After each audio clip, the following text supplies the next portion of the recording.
Hi, how's it? In the name of Christ, how you doing? It's your girl, K, Karabo. Let's just get straight into this particular message. I want to tell a story of when I was like 20-something, 24, 5. At the time I was dating my ex-boyfriend. Maybe 24. I definitely was not yet working for MTN, and I started working for MTN in the run-up to my 25th birthday. So I could have been like 23 or 24. The age is relevant that you might understand that I was literally too young to die at that stage. Anyway, during that time, I came down with some kind of illness, like it was a cough, a flu, combination. It was very phlegmy, chesty, and it was sore. It commenced with me feeling bilious. I was sick. I was nauseous, and imagining that maybe perhaps I'm pregnant, because I was a fornicator at the time. I was sexually active. I was dating my ex, so I thought that maybe I was pregnant, and that's why I'm feeling this funny kind of way.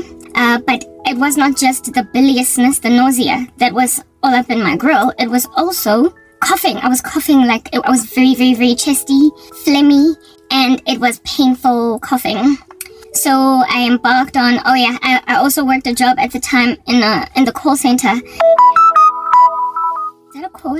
This thing. I switched on notifications and whatnot so I can hear the phone when it's ringing, because before it was on vibrate. And it just like does strange like I don't know, it just makes that noise. I don't know what it is, and I don't know how to switch it off, so I'm checking there if maybe that was a call, but it wasn't. Like, it's just whatever. Anyway, let's carry on talking. Okay, yes, I was speaking about how it is that I was chesty, I was coughing, and I was working at the time, a call center job. I was working at Nedbank as a home loans consultant, a home loans insurance policy, like, call center agent, yeah. And it's one of those jobs where it is that you get appraised and what have you based on how much time you do on the phone. You can't just basically go to the bathroom and breathe a little for like 15 minutes. There are jobs where you can afford to do that and make those 15 minutes up later or whatever. Yeah, I was so sick on the job, so terribly sick, that basically I was essentially kind of vomiting at the desk, busy taking calls, because I was scared to tell my boss that I'm sick. I didn't want my boss, I actually had two bosses at the time, I didn't want them thinking that I was just this irresponsible that doesn't want to work and wada, so I just hunkered down and I was just like terribly sick. Thought I was pregnant, took a pregnancy test, nothing gave. I knew though that I wasn't pregnant because I was on the pill.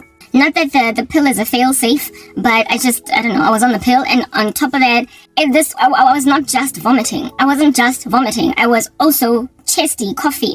So I went to the the job that I was working at the call center agent, at the call center, it was, you guys, you would know that if you've worked for a bank, cost to company, right? The full salary that they give you, whatever it is that might be your salary, it's cost to company, and what they give you as a net salary in comparison to what you find what they give you as a gross salary in comparison to what you take home as net, it's negligible. It's like peanuts, okay? Complete peanuts. So at the beginning of that job, because it was a permanent job at Nedbank, I decided that I'm not gonna take up medical aid, alright? That I'm just gonna be on a hospital plan.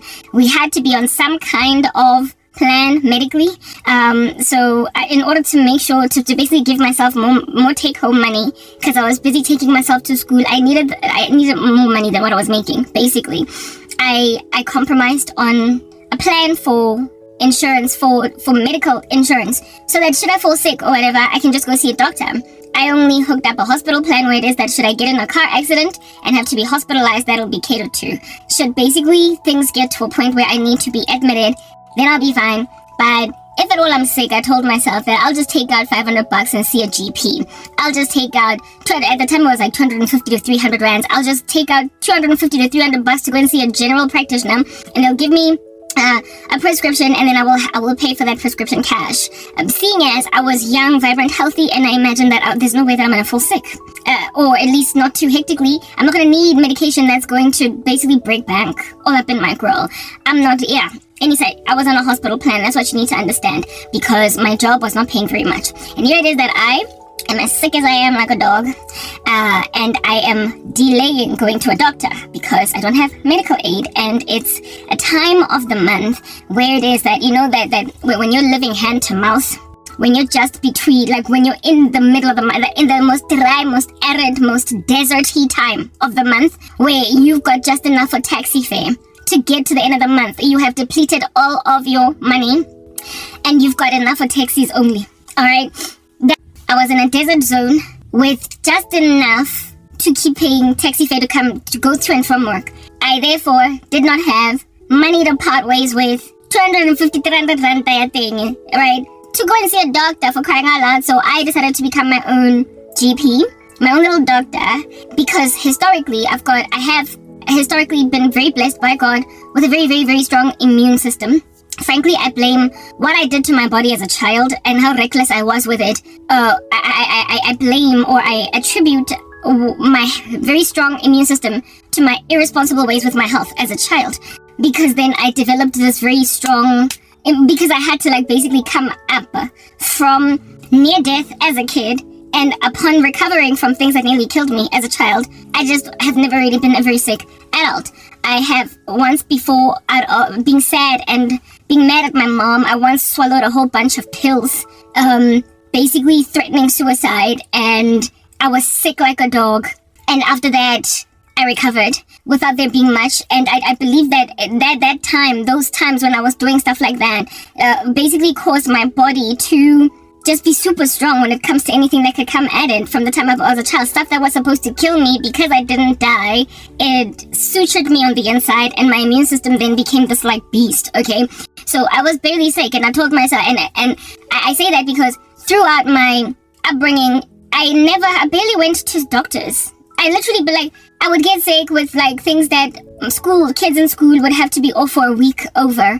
And I would get the initial symptoms of that thing, that flu, that cough, that thing that was spreading between us all. And I would come to school sniffing, and after 3 days it'll be gone. Without me taking cough syrup, without me taking antibiotics, nothing. I just had this ngakara immune system. I was never a sickly child. And I believe the reason that's the case is because I nearly killed myself as a child. By taking pills and doing strange stuff, okay? Anyway, whatever. God gave me a strong immune system because of the error of my ways. That's just what I'm getting at. It worked out ultimately. I'm not saying go and destroy yourself so that you can build yourself. You might actually die. But that's what happened. So because my immune system was ngakara, that's one of the biggest reasons why I made a decision to go on a hospital plan, because I didn't think I was going to get sick, not to a point where I would basically be bordering on hospitalization. That's not what I do. I'm the girl that other kids get absent from school for 3 days, and I come to school because I'm just sniffing and then I'm okay. Stuff just heals itself without even me popping any pills. I don't have to take Corenza C. I don't have to take anything. Med Lemon. I don't need it. I just get better all by myself. That's the way that it's always been with me. Until one day until one fateful season in my life at the age of 22, 23, I was met with essentially life throwing me a curveball saying, let's see you come up out of this now. Let's see you recover from this now, Karabo, seeing as you think you're so strong. I thought I was going to be okay. I remember my ex and I used to book into Town Lodge. I told you we were fornicating and whatnot, and I was already sick at the time of booking into that hotel, and I was frankly unable to even be myself the whole time. I hashad because of the fact that we had paid for this day and we were broke, the two of us. We used to in advance pay.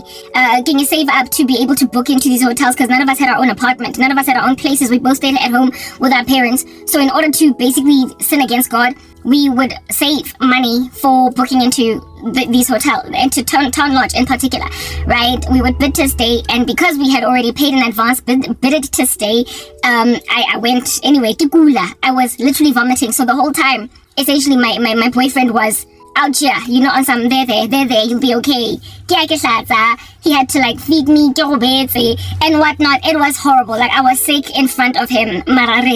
Anyway, and booked into this hotel. It was bad. It was bad. And I remember even saying to him, I think I might be pregnant. Anyway, whatever. So here it is that we're in the, oh goodness, it's hot. It's hot. Here it is that I am sick like this. A week progresses. I tell myself that, please, my body, ngakara, it's what has been happening all throughout my life. My body just comes up for air. I just get defibrillated. It's what happens. It's been happening all my life. I'm the girl that goes to school when other kids are missing in class because I'm the one that recovers by myself with no medication. So I told myself that which has been happening all my life is just going to keep happening. So I ignore the doctor, right? I ignore the prospect of going to see a doctor. Don't have money. I'm in that dry season where it is that all you have left is taxi money and you can't afford to lose a rand. You can't afford to lose even a 1 cent. We save for the last day that you're going to commute before payday. And I used to work for a bank, so we used to get paid on the 20th, right? I was waiting. Maybe it could have been now, maybe Bomadi, like 13 or something. Like, you know, that week or two before payday where you are empty. That's where I was at. And both my ex and I were there. We were running on reserves. That's what's good. So here it is that I'm dry. And my mom was one of those people on some, hey, you got your own, every man for himself. You, what you call this, you've got a job. I'm not about you going to be paying your way. Figure your way out. So I didn't want to bother my mom. I didn't want to bother my mom either, right? At the time I was staying with her. Here it is that I'm out here sick, thinking that I'm going to recover. Or here it is that Yakula, thinking that I'm going to recover by myself. And then I ride it out. A week, like, progresses, like a couple of days progresses. And even on the day when my ex-boyfriend and I went to the town lodge, it was a weekend, right? It was Sunday when we came back. Hey guys, none of us had our own cars. So we were commuting with public transportation.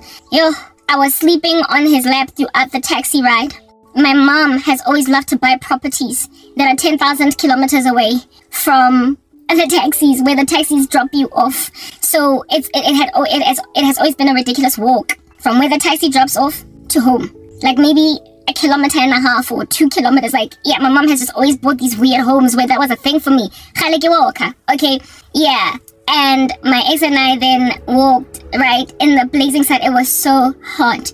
It was so hot. We even took a double up. He saw that if we don't take a double up, and the double up, the shortcut. The shortcut that we took was a dangerous shortcut. We never would have taken it if at all it wasn't for my condition.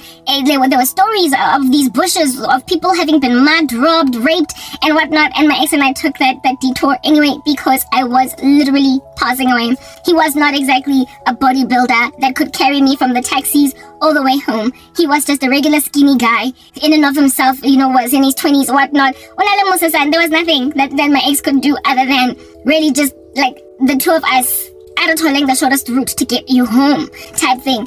So I get off the taxi. I can't lie on his lap. I have to walk vomiting. I have to walk sick. I'm just like, I don't know what's wrong. I'm coughing and I am bilious too. I'm vomity and I'm weak. And then over and above all that weakness, there is this blazing sun.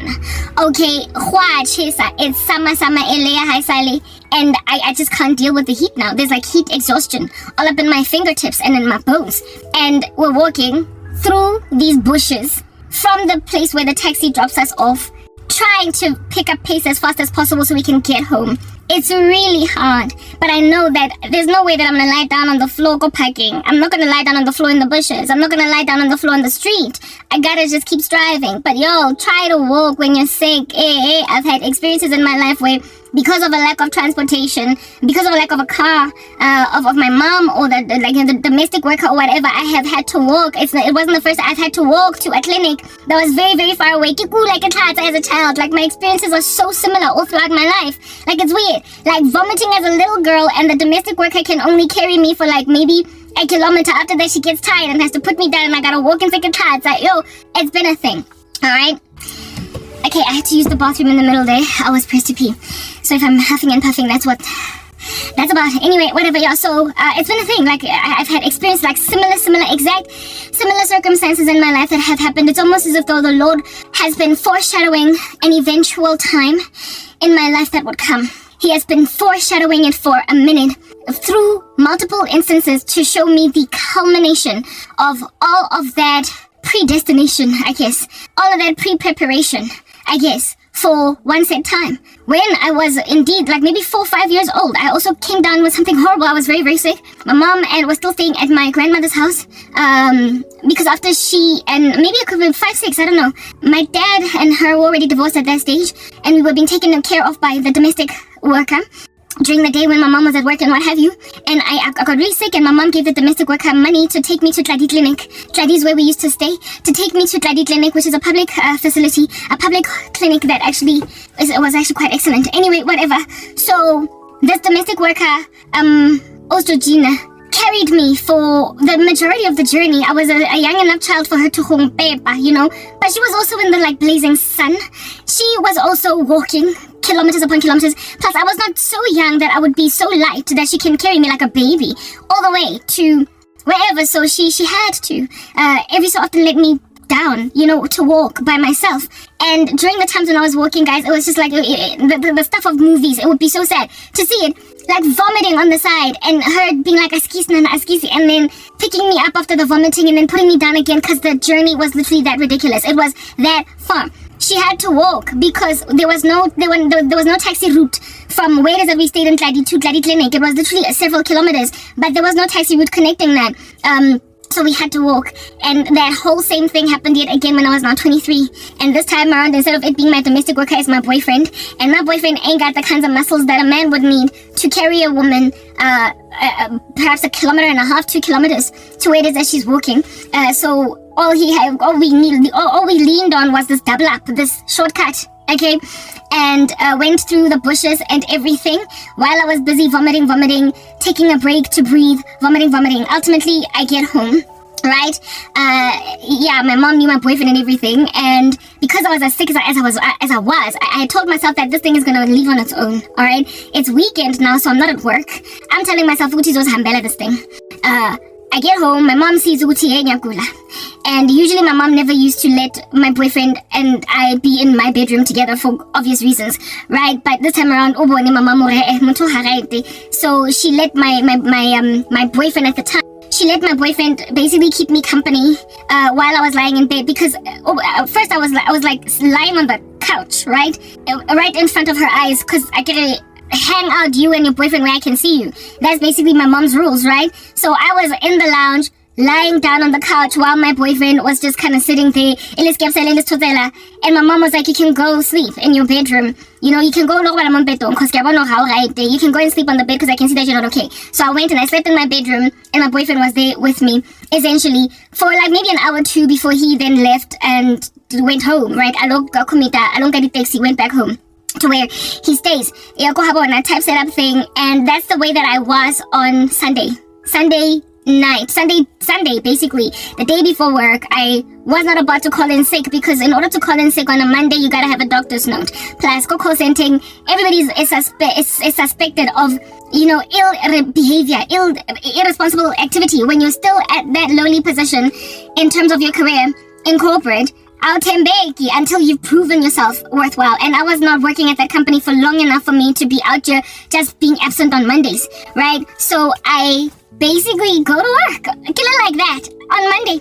I went to work, literally just like that, on Monday. I'm out here, I use public transport. So I don't have a car. And my mom lives kilometers from the taxi rank, like proper, from the taxis where I catch them. She's been that woman to buy homes that far from where it is that I catch taxis, okay? Yeah, I walk in the morning to the taxi, guys, sick, vomiting, on my way to work. In the taxi, I'm hoping that I don't vomit in the taxi all the way up until we get to Brie. I then have to walk over the Mandela Bridge, because you all know that I didn't have to walk over the Mandela Bridge. I used to go Bram Park, the bridge, so the taxi would drop me off around Wits University, and then I would like walk, right? I then walked there. Thankfully, it wasn't all the way. I didn't go all the way to Brie. And then get to the office, clock in, at least go officing, I sit down. I'm sitting in a chair. But it made no difference. If it was not for God's grace, He's just always been so amazing. But before I even knew Him, He's been taking care of me for a minute. But these stories foreshadow literally a future that ultimately I would endure, and how it is that God would rescue me time and time again in very similar states. Yeah, I go to the bathroom, right? I ask for a bathroom break during my job. I go in the middle of my job, during my job, I go to the bathroom, and this time, guys, I was horrifically sick, like terribly. And thankfully, at the same time that I needed to use the toilet, the bathroom, to vomit, like I was literally just going to go vomit. Yeah. During the same time that I go to the bathroom, my boss lady, right, the girl, it was a woman and a man that were my bosses at that call center, and it was a woman that decided that she needed to use the bathroom too, so she goes to the bathroom, and something, I don't know if it was like my shoe or something that was sticking out from underneath the cubicle, she saw it and recognized it, and then knocked, and she was like, Karabo, are you in there? I'm like, yes, and she's like, what's wrong? I can tell. I was lying on the floor. I was lying on the floor for like a minute, telling myself that I gotta recuperate, right? I was like, I'm sick, I'm vomiting, and I don't know what's wrong. And she was like, why didn't you tell me? You can't be at work like this, go home. I was so relieved, but it was also with my boss being like, go home, that I realized that this thing's been lingering all week. It's not going anywhere. And I'm also busy coughing. I need to see a doctor, alright? Like, I have got to see a doctor, for crying out loud. So I made a decision from my job, because I left in the mid, like, maybe when that happened, it was perhaps like half past 11, 12 in the afternoon at work.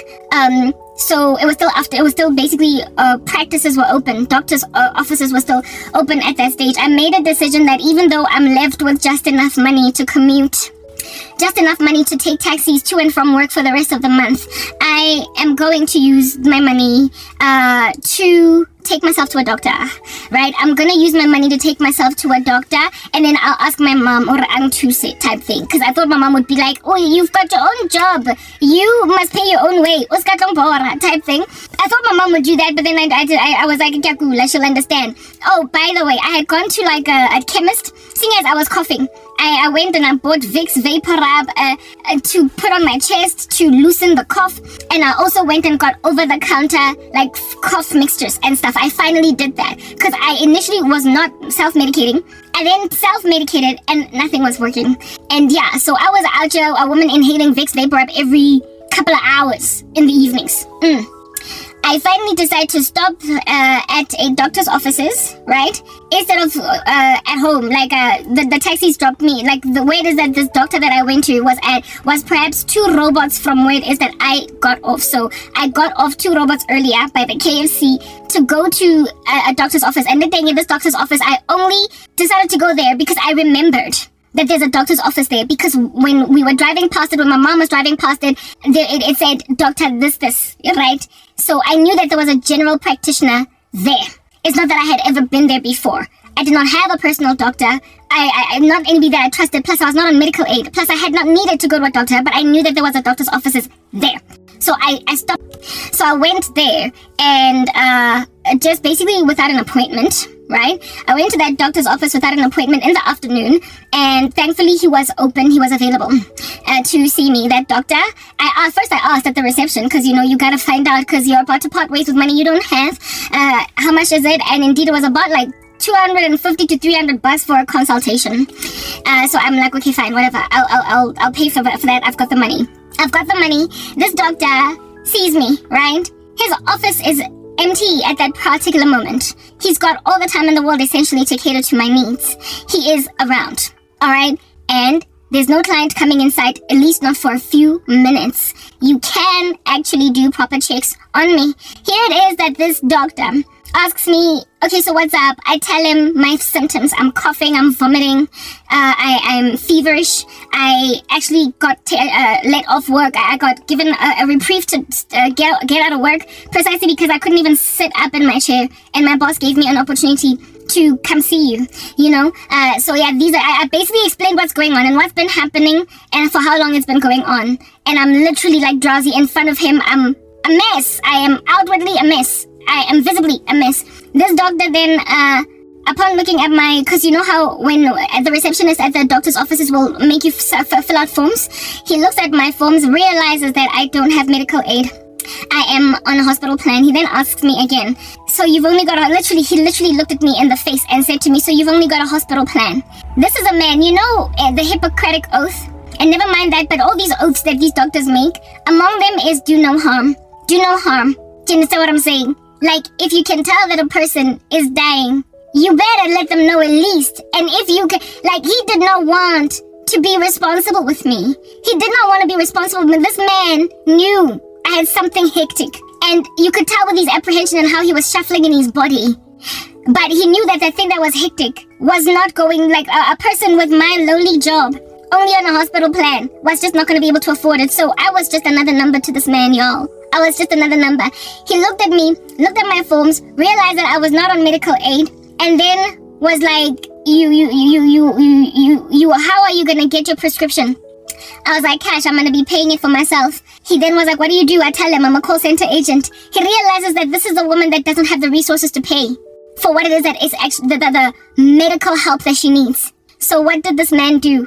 This doctor, yo, he did not do, like, just for my symptoms alone. He asked me these deep questions. Never mind, during the time when I'm telling him my symptoms, I'm also literally emanating them. I'm exuding them. They're coming. So I'm in his office and I'm coughing, and my cough is like, yeah, like, muto, bronchi. It's like somebody walking up with the kind of cough that you get on COVID with coronavirus. And then they're out here trying to, like, slide it under the cup. Yo, dogs, I was dying. Okay. And this man could hear that I had something serious going on. He did not even grab, not even a stethoscope, guys. He did not grab that thing that he listens to a chest when you breathe. Inhale, so he could gauge the amount of phlegm, whether or not your what's in there. You know, is it dry? Is it wet? We don't know. This man did not check my temperature. He did not put anything in my mouth. He did not put, like, nothing. You know, the things that a doctor generally does, like blood pressure, all that stuff that you would collect, getting the temperature of a person, all the things that a doctor does at a minimum when you go and see him or her. He did not do any of that. He didn't do any of that. He just listened to me coughing. He saw my poverty, or at least my want, you know, my lowliness financially, the fact that I don't have medical aid. What would have been the right thing to do by this man, seeing as he was in no position to cater to me comprehensively as he ought have, given my financial situation, was immediately recommend that I go to a public hospital. He should have at least said, go to Helen Joseph. He should have at least said, go to this particular public clinic, because this here is something that without medical aid, you're not going to be able to cater to. He should have done at least that. If at all you don't have insurance, Karabo, you don't have medical aid. Okay, but there are public facilities in South Africa that if you don't go to one of them, as in day before yesterday, you're dead. He could have done that, but this man was too lazy for me. Well, now, like, anyway, whatever. This man did not do any checks. All that he did was immediately write me a prescription. He immediately wrote me a prescription, and in this prescription was cough syrup alongside antibiotics, right? That I would then have to take for however long, and hopefully then I would come around and be okay. Okie dokie, then, so I go to the Clicks, Discam, whatever, right, to purchase my prescription. Yet more money that I don't have, but I am spending it because I'm telling myself that I'll ask my mom for transport money, given that I had to use it for meds, right? The antibiotics weren't that expensive, and neither was the cough syrup. I could afford them with my little budget, and then I went home and I immediately started taking the meds. I also was given 2 or 3 days. Now I was given 2 days off from work, right? So I of course called my boss the next day, pretty much the same day, and I let him know that I've been let off for 2 days. I'll be in on this particular day. So I was given 2 days sick leave by this doctor, and I imagined that I would now soon start recovering. Right, I would soon start recovering from my little disease, whatever it is that is going on. I take the antibiotics. You all know, guys, that if you have got some kind of an illness that needs antibiotics are like a miracle worker like that, right? So within a day, you will start to feel immediately better. You will start to feel better. That's why they say you must finish the course, because you tend to feel better before the illness is cleared from your body. Nothing happened, y'all. Nothing happened. I was still coughing all night long. I was still vomiting. I was still inhaling Vicks Vapor Up from a bucket. And one day when my mom came back to work, you know, like, my mom has generally tended to be kind of blasé and nonchalant concerning me. Every man for himself, you know, leave it in a corner to thrive. But, like, when things look like they are dire and serious, she would, like, wait, she gets her egg, she would get it. She's had that. It's been a trend throughout history, where it is that because I was always used to my mom's very blasé way of dealing with me, I never bothered her whenever I had problems. But then she was made to observe herself that, okay, this is serious, right? And her, I guess you can call it a maternal instinct. And what I also imagine is God being like, hey, woman, this time, it's not just a fleeting cough. It's not just because it's happened before, like where it is that I was coughing, and my mom ignored it until it got so hectic that she finally took me to a doctor. That's just how it's always been with my mom. Kind of standoffish until it gets kind of serious. And because I was not recovering, despite my sick leave, despite my whatnot, one day my mom came into my bedroom and she was like, Karabo, I can, like this thing that's all up in your grill, I can tell, and how to variety. So this then becomes the part where it is that she's prepared to help me out as well. Financially, she's like, go to Dr. Juiceup, right? So you're probably wondering, who's Dr. Juiceup? There is this general practitioner that we have had in the family pretty much since I could remember. I believe he catered to our needs even when we were babies, right? He's just been the doctor. He was my grandmother's apartheid doctor, an Indian man, right? He was my grandmother's doctor. And so therefore he became my mom's and my uncle's and my aunt's doctor. And so therefore my mother, when we were kids growing up, whenever we needed medical attention, she would always go to Juiceup, right? He was a family doctor. He knew us. And like I said, from the days of apartheid, he was my grandmother's doctor. He was younger than my grandmother, though. He wasn't grandmother age. He was more the age of my mom. But he was my grandmother's doctor. Indian man. He was my grandmother's doctor and therefore our doctor. Okay? This man. And we'd known him all our lives, right? Typesetter thing. Excellent doctor. And he was at the time based in downtown Johannesburg, right? This man, my mom, when she saw what was going on with me, upon also knowing that Karabo had no medical aid. She doesn't have medical aid, and this situation is serious. She's been given antibiotics and they ain't doing jack. Like, they've made no difference in her life. I feel like my child might actually be dying over here. So, Honale doctor that also loves us. He is our family doctor. He would be bereaved if anything happened to us. He is a man that has developed a connection with us through literally generations. Through grandmother, then my mother, then us. He raised us. He was the doctor that saw us come from age 4 to 5 to 7 to 16. He's that doctor. He's not going to be apathetic. Even if you don't have money, even if you are, kind of short on the ability to pay, he's not going to ignore that, because you are his clients from the days of apartheid, for crying out loud. The latter part of apartheid. Yeah, that's what's good. Juiceup. So my mom said, "Eya go Juiceup." She said, "Go eya go Juiceup. Ke tla fa tšhelete ya lo patala consultation. Mara eya go Juiceup. Go to Juiceup. Go to Dr. Juiceup. I will give you the money to pay for the consultation. I'll give you the taxi fare and all that jazz. Don't worry." So my mom is actually now loving me, right? And I'm feeling really good now. On some she's paying attention to the fact that I'm not okay type thing. I go to Juiceup. I'm still sick. I did all these trips all by myself, still in the taxi. I'm still vomiting and whatnot. I get to the offices, go Juiceup, right? And lo and behold, that doctor, as at that date, had the same secretary. Well, all throughout our upbringing, like, she literally grew up there. She started out as a young woman, and now she was a woman, a middle-aged woman, with like a husband and children and everything. And she recognized me immediately when I walked in. How's grandmother? How's mom? Okay, I was like, grandmother's late now. How's mom? How's this? How's what fish place? Variety. I'm coughing. And then she basically, I signed forms and everything. And then here it is that I'm about to see the doctor. I enter the offices at Juiceup, and he also recognizes me. How you doing? How's school? How's this? How's that? Right? And I'm are you still in school? Are you still studying? Okay. How's your mom? Blah blah. What? The whole thing. Get that out of the way. The formalities. And the doctor, right? As I'm busy talking to him, first of all, he asks me like any other doctor would, what are your symptoms? What are your symptoms? He asks me, what are your symptoms? And I tell him. And as I am telling him my symptoms, he's like, oh my goodness. And he's also listening to me. And he's telling me cough, and I cough. I cough. I release that heinous sounding box cough. And he's like, oh my. He takes out all his paraphernalia and then gives me like a cup and says, go and then urinate in this cup.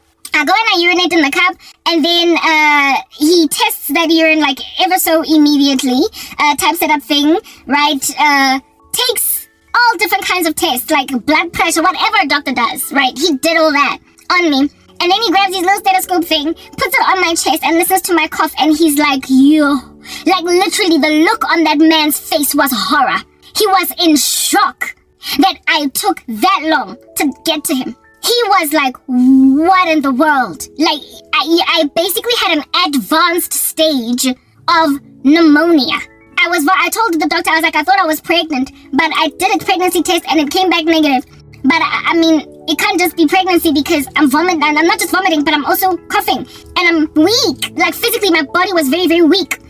He literally responded with a yo, like, whoa, why did you take so long? I was like, I didn't. Well, okay, maybe I might have tried to self-medicate initially, but I did go to a doctor and he gave me antibiotics. And these were antibiotics, and he looked at them and wagged his head. When he looked at the antibiotics that the other doctor gave me, he was like, he basically wagged his head on some, this is not going to do anything for you. You have got an advanced stage of pneumonia, and if you had come to me literally 1 day later, we would have had to hospitalize you. If you had come to me 1 day later, we would have had to hospitalize you. He told me that I was basically dying, and that what attention was given me before was not really attention. So that was God, right? Leading my mom to take a situation more seriously than it was, because he had a plan for me in the future. God, even though I was not yet his disciple, made my mom realize that your daughter is in danger, and there is nobody else, even though she does not have medical aid, okay, that is going to cater to the needs of your child's medical situation other than a lifelong family doctor that is going to not be too concerned about the fact that your daughter's medical aid is not going to pay comprehensively to what medication she needs. You need a man that is going to recognize that it is do no harm, never mind do no harm, but care enough to not let it be a big issue that your daughter does not have the money to pay for those antibiotics. For never mind just the antibiotics, but the full suite of how much it would cost to basically recover me to health. The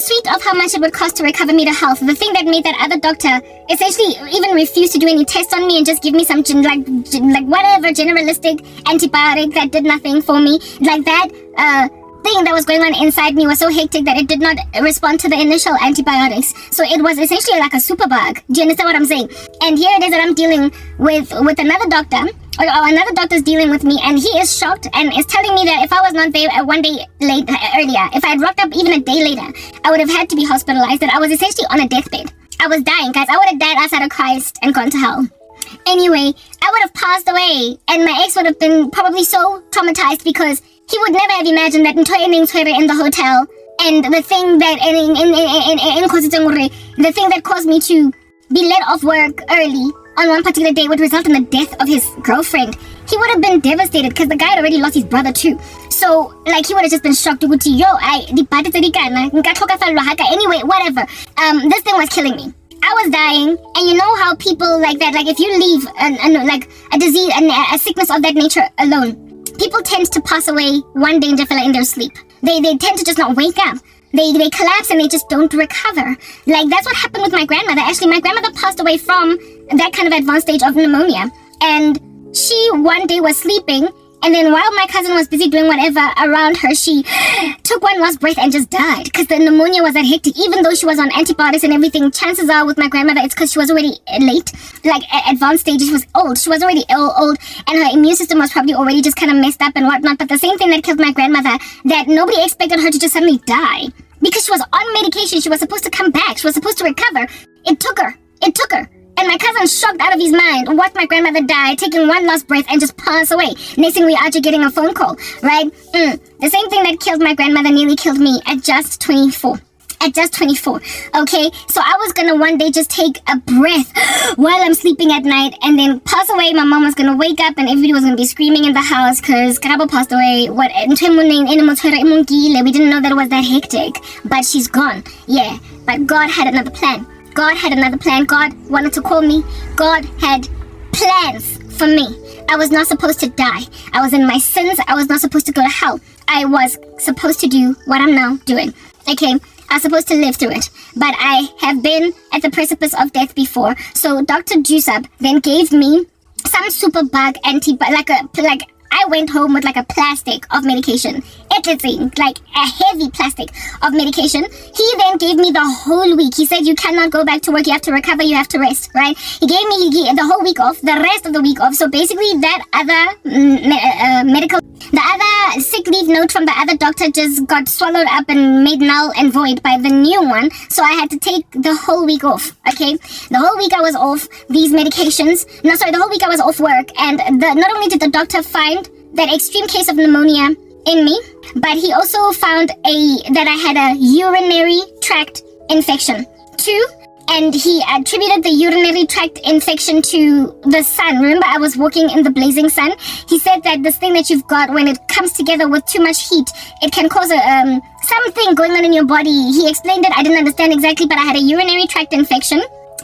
And he put me on something for that alongside recommending. That's why I fell in love with cranberries, by the way. That's when he recommended to me that you need to drink cranberry juice or take cranberry pills and what have you. And ever since then, I've just been in love with cranberries because they are a woman's health gem, right?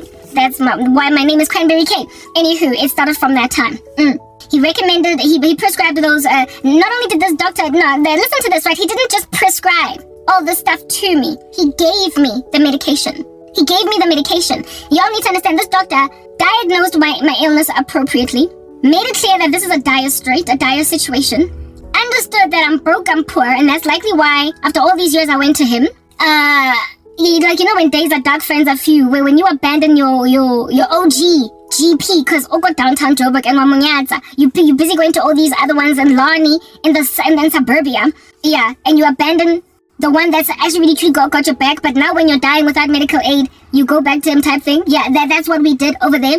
And he gave me the prescription. He's one of those doctors that have meds on their property to dispense. They you know how some doctors actually have stashes of medication that they can dispense to a person.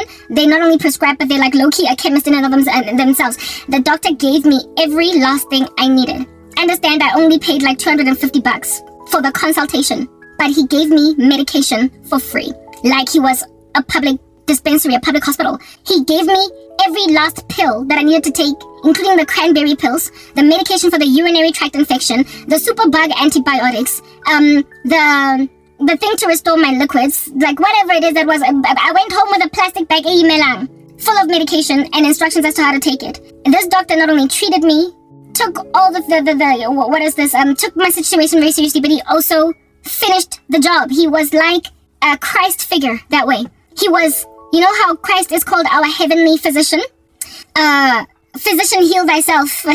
And so, speaking of the Son of Man, he is our healer. It is written in God's word that by the stripes of Jesus Christ we are healed. The King of the universe, our Lord, God, is the be-all and end-all of our true healer. And God is the one that will send you to places you underestimate or the lowliest of environments to get the healing that you need. Environments that you have abandoned, neglected, or imagined are not going to do anything for you will be the ones recommended for your deliverance. And just when you're at the precipice of death and everybody else is making like the Pharisees walking right by, the man that's dying and bleeding out on the side of the street, there will be an unseemly good Samaritan, a person that is not of the Pharisee persuasion. He is not a Jew, but he is a man that has enough compassion to basically not let a man die on the side of the street, abandoned. He will send somebody that unseemly, somebody that you don't expect is going to be the one that's going to comprehensively cater to your recovery, to your comprehensive healing. And this person will expect nothing but your presence. Essentially, they will understand the job, the mission from God. The moment you walk in, they will have a thorough comprehension that what I must do over here is what is right, instead of thinking about my pockets. A child is dying that I basically raised as a doctor. And whether or not this kid is, not yet where she needs to be in life, and so she's got just a call center job that does not have medical aid full comprehensive. There's that sound again. Even though this kid does not have comprehensive medical aid, at the end of the day, I am not about to, with a clear conscience, let a child die on my watch. I might have been 23, 24, but to him I was like a child, right? I told you it was like mother age. He was like the age of my parents. Anyway, this doctor catered to my needs fully, and he is, like I said, a type. Like the Lord puts typologies of his deliverance for his saints all throughout society. All right.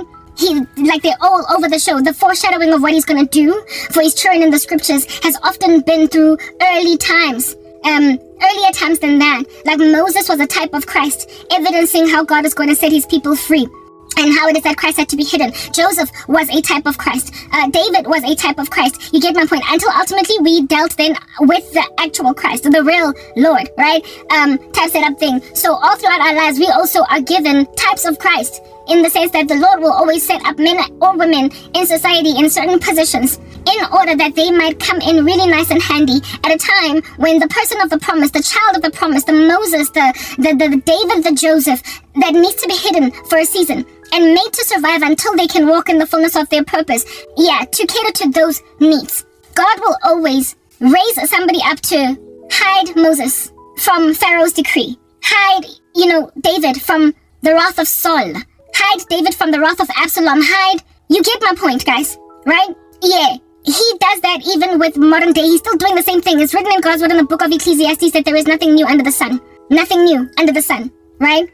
So therefore, there is nothing new under the sun. So therefore, what Christ has done before, he's going to keep on doing it. How it is that he calls his children and what he intends to do with those children later on.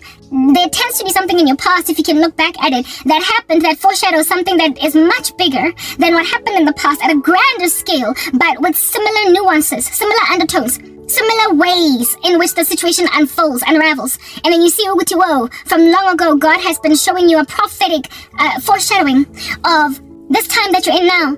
And so how this is going to end is similar to the way that it ended back then. You are going to live, you're going to get to the end of it, but you're going to be threatened with death. And there will be apathetic, la-di-da, nonchalant, careless people around you in the run-up to when you are on your deathbed, when you are dying. They will not care to cater to you. When you are dying, they will ignore your situation. They will know how serious the situation is, but they will do nothing. But the Lord will raise up somebody that's going to siren an alarm or recognize that this here is a dire enough situation for somebody to now finally do something. This individual will likely snap out of being complacent. They will likely snap out of the negligence that they generally are in, and see how dire the situation is. Spot it for what it is. And in this instance, it was my mom, who generally was kind of la-di-da blase, where I'm concerned, letting me just merely exist. But then she's the one that was like, no, you gotta go to juice up. The Lord will always cause somebody to snap out of being blase. And then this person will be the one that will ultimately lead you to the individual that will rightly diagnose you. And then, even though you have nothing to your name, also prescribe, not only prescribe, but also give you that which is going to heal your brokenness, that which is going to patch up your wounds, okay? That foreshadowing will have happened in the past, and the way that it happens at the opportune time, basically all the simulations of history. Now this is the live environment. When you're in the live environment, you will have had multiple events happen in history that foreshadowed this pinnacled moments in history that will have foreshadowed the moment of truth, the one that is the be-all and end-all of the final story. Christ was the final story at the cross, but Moses was a type of Christ. Joseph was a type of Christ. David was a type of Christ. So many of God's disciples were types of Christ, but Christ was the be-all and end-all of the ultimate sacrifice, right? The Lord was the ultimate sacrifice, but then there were others in history that foreshadowed him.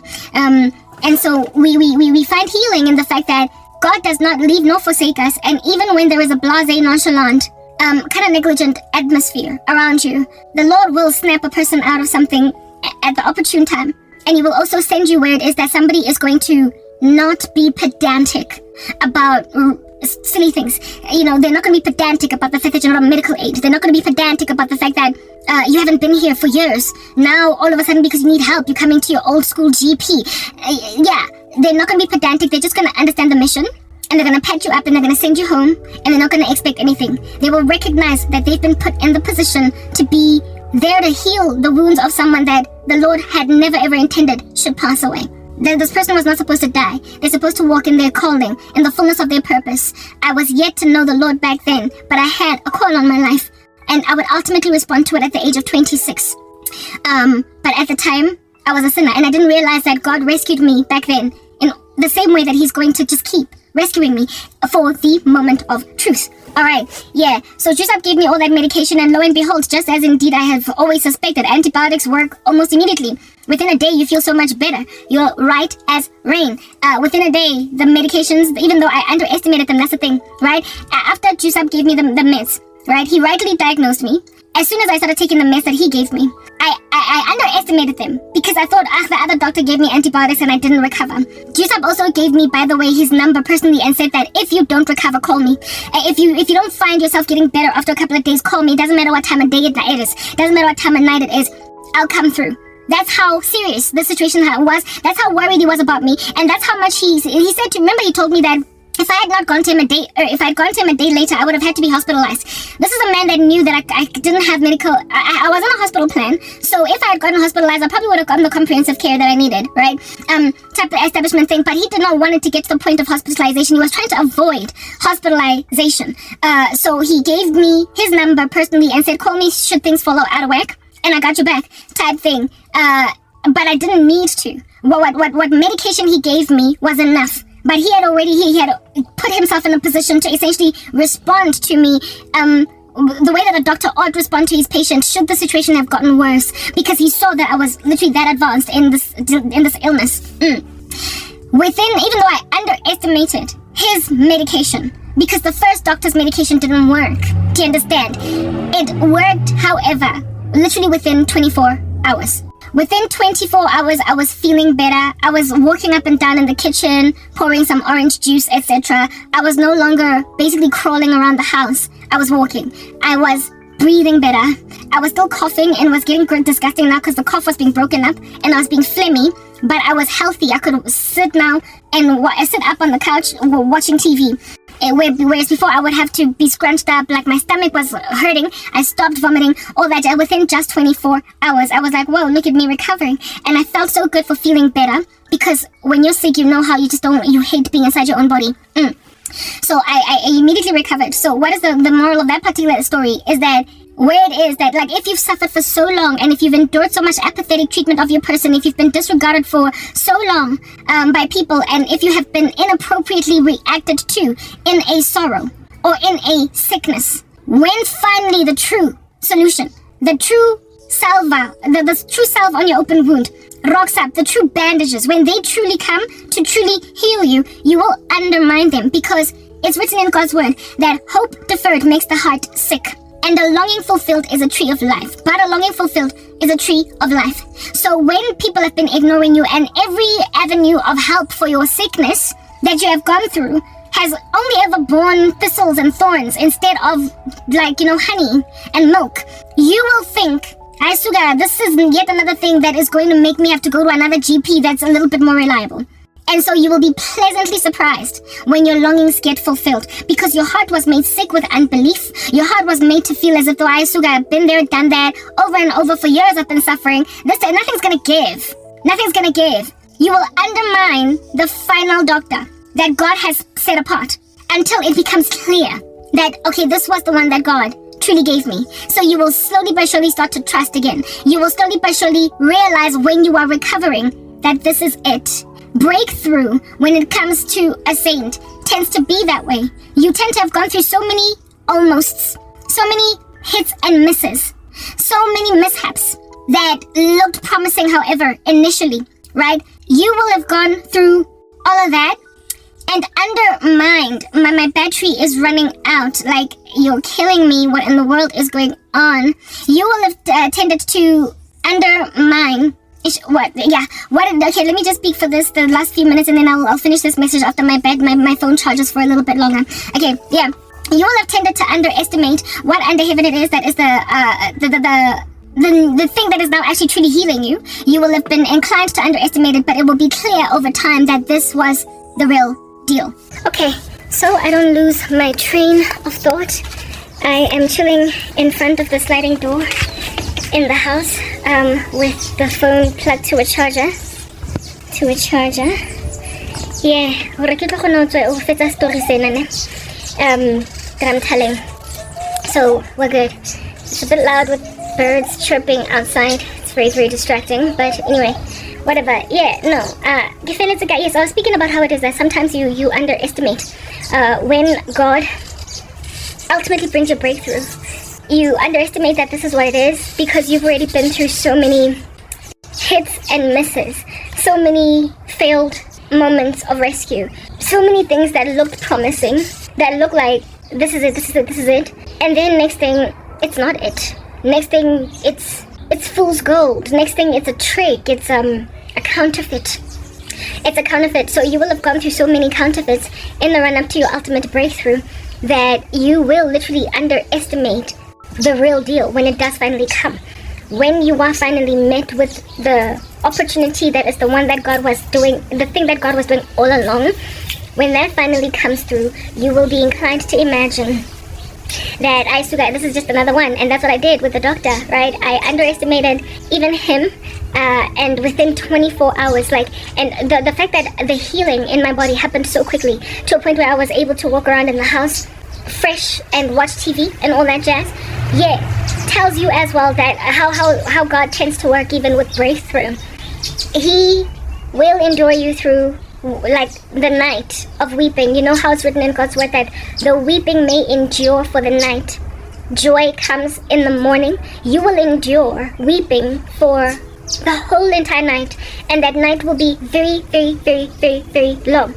It will be feats that you will have had to endure with there appearing to be nothing coming for you in sight on the left and on the right, until such time that when the sun finally rises and light starts to pierce into your curtains, you will be inclined to think that it's not really the sun, but artificial light. You will be inclined to think that it's somebody shining a torch into your house, or somebody, they're saying, don't be so happy to see the light at the end of the tunnel. It might just be an oncoming train. You might be tempted to think that it's an oncoming train instead of it being you actually piercing out into a civilization again when you were in a dungeon, a ditch, buried for years on end. Yeah, you will underestimate it, right? So there's always a season of